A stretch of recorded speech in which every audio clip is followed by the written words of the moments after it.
देखिए, अभी तक जो भाजपा और सपा का चाल चरित्र चेहरा है कमोबेश एक है।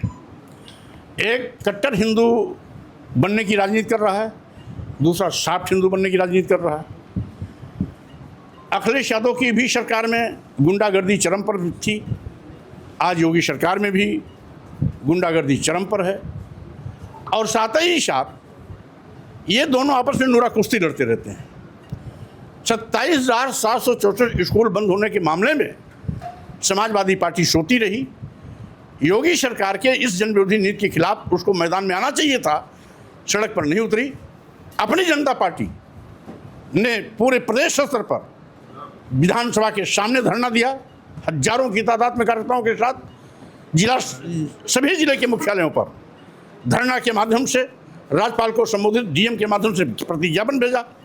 और तीसरे चरण में प्रदेश के सभी विकास खंडों में बाइक रैली निकाल करके स्कूल खोले जाने की मांग को लेकर सरकार के इस जनविरोधी नीति का विरोध किया, जिसका नतीजा हुआ योगी सरकार को बैकफुट पे आना पड़ा और स्कूल बंद करने के फैसले को वापस लेना पड़ा।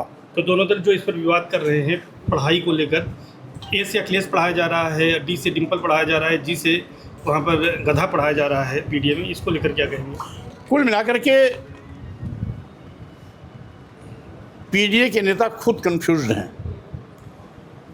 पीडीए का गठन क्यों हुआ था ये खुद भूल गए, और इसीलिए अब जहाँ जिस रूप में होता है पीडीए की परिभाषा नई नई बनाते रहते हैं और नया नया पीडीए का परिभाषित करते रहते हैं, जिसके नाते इनके कार्यकर्ता भी कंफ्यूज्ड हैं कि आखिर अखिलेश का पीडीए है क्या। इसलिए अब उसकी सही व्याख्या तो अखिलेश ही कर सकते हैं, क्योंकि हमारे ख्याल में पीडीए इस प्रदेश और देश के दलितों, आदिवासियों, पिछड़ों, अल्पसंख्यकों को गुमराह करने के लिए एक धोखा है, इसके सिवा कुछ नहीं। बीजेपी कह रही कि जी से गणेश और गा से गधा पढ़ाया जा रहा है।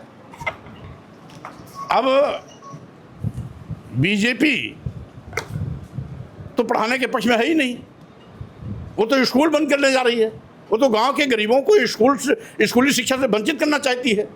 गांव का गरीब विश्वविद्यालय न पहुंच पावे, इसलिए महंगी शिक्षा के माध्यम से गांव के गरीब, मजदूर, किसान, दलित, आदिवासी, पिछड़े या सामान्य वर्ग के लोग जो गरीब हैं, उनके बच्चों को विश्वविद्यालय शिक्षा से वंचित किए जाने के लिए ही महंगी शिक्षा की गई है।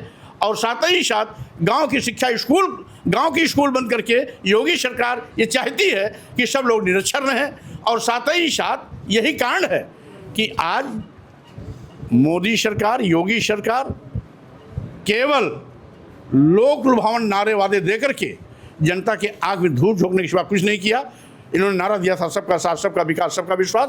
सभी लोगों के विश्वास को तार तार कर दिया, जिसका नतीजा है कि आज देश का करोड़ों नौजवान बेरोजगार हो गया, महंगाई आकाश पर है, आम लोगों का जीना दूभर हो गया। गरीबी का आलम यह है कि 140 करोड़ की आबादी में 80 करोड़ लोगों की ज़िंदगी 5 किलो 10 किलो चावल पे आके अटक गई, ठहर गई।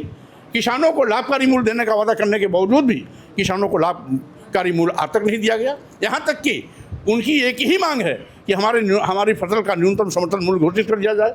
आज तक किसान उनके फसलों के उत्पाद का न्यूनतम समर्थन मूल्य भी नहीं घोषित किया।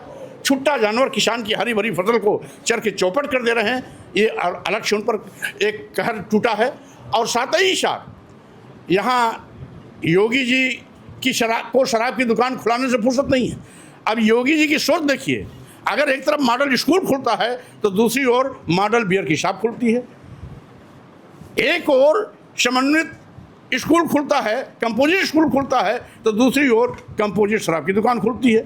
यानी शराब और स्कूल में कोई अंतर ही नहीं, एक ही तराजू पर स्कूल और शराब दोनों तोल रहे हैं। योगी सरकार से कभी ऐसा उम्मीद नहीं किया गया था।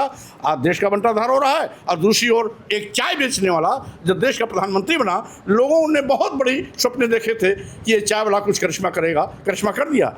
देश के सभी बंदरगाह बेच दिए, एयरपोर्ट बेच दिया, एयर इंडिया बेच दिया, देश के बहुसंख्यक रेलवे स्टेशन बेच दिए, कई दर्जन ट्रेनें बेच दी, यहाँ तक कि LIC जैसी बड़ी संस्था बेच दी।